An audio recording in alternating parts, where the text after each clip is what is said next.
ఇప్పుడు no cost cough syrup తో 60 రూపాయల విలువ గల ఇన్హేలర్ పూర్తిగా ఉచితం. దెబ్బకి దగ్గు జలుబు మాయం.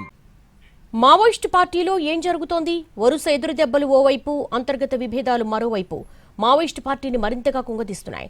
ప్రస్తుత పరిస్థితుల్లో ఆ పార్టీ ఉనికే అంతంత మాత్రంగా ఉంది. ఇలాంటి పరిస్థితుల్లో కేంద్ర కమిటీ సభ్యుల మధ్య విభేదాలు రచ్చకెక్కాయి. దాంతో మల్లోజుల వేణుగోపాల్ అలియాస్ సోను అలియాస్ అభయ్ను బహిష్కరించింది మావోయిస్టు పార్టీ. మావోయిస్టు పార్టీలో జరుగుతున్న పరిణామాలు దేశాన్ని ఆశ్చర్యపరుస్తున్నాయి.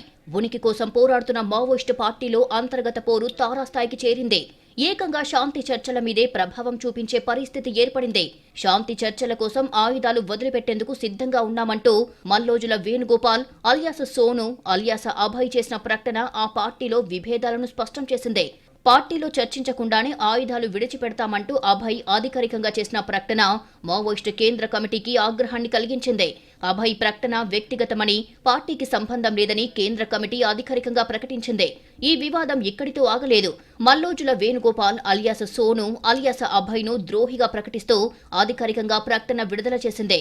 సోను తన దగ్గరున్న ఆయుధాలను వెంటనే అప్పగించాలని, లేదంటే గెరిల్లా దళం రంగంలోకి దిగి స్వాధీనం చేసుకుంటుందని హెచ్చరించింది. మావోయిస్టు పార్టీకి నష్టం కలిగించేలా సోను ప్రకటనలు చేస్తున్నాడని, అతడితో ఇతరులు మాట్లాడిస్తున్నారని కేంద్ర కమిటీ ఆరోపించింది. పార్టీకి తీరని నష్టం చేస్తున్న సోనును పార్టీ నుంచి బహిష్కరిస్తూ కేంద్ర కమిటీ ప్రకటన విడుదల చేసింది. గత 6 నెలల కాలంలో మావోయిస్టు పార్టీకి వరుస ఎదురుదెబ్బలు తగులుతున్నాయి. Party top most leader Nambala Keshavarao alias Basavaraj May నెలలో ఎన్కౌంటర్లో చనిపోయాడు.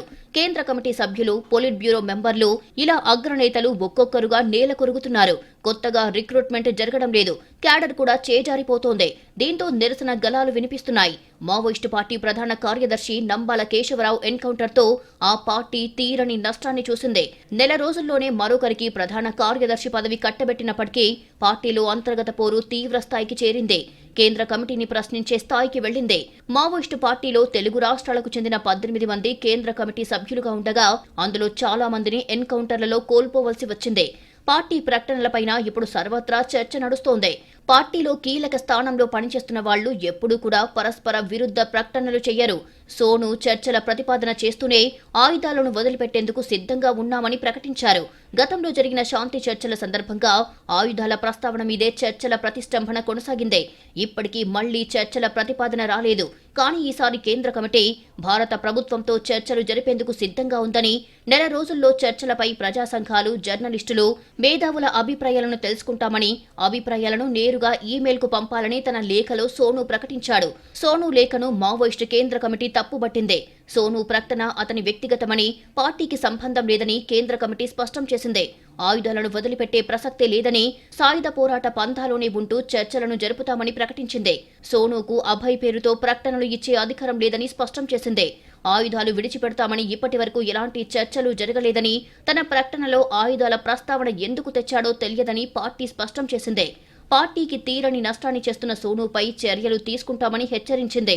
హెచ్చరికలు జారీ చేసిన 2 రోజుల్లోనే సోను అలియాస్ మల్లోజుల వేణుగోపాల్ను బహిష్కరించింది మావోయిస్టు పార్టీ. ఈ లేఖను కూడా అభయ్ పేరుతోనే విడుదల చేసింది మావోయిస్టు పార్టీ.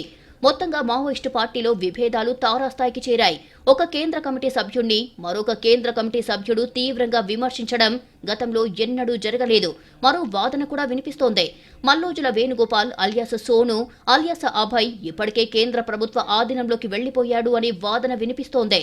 సిఆర్పీఎఫ్ బలగాల అండర్లో సోను ఉన్నాడని, ఏ క్షణంలోనైనా లొంగుబాటు ప్రకటన రావచ్చంటూ పౌర సంఘాలు అనుమానం వ్యక్తం చేస్తున్నాయి.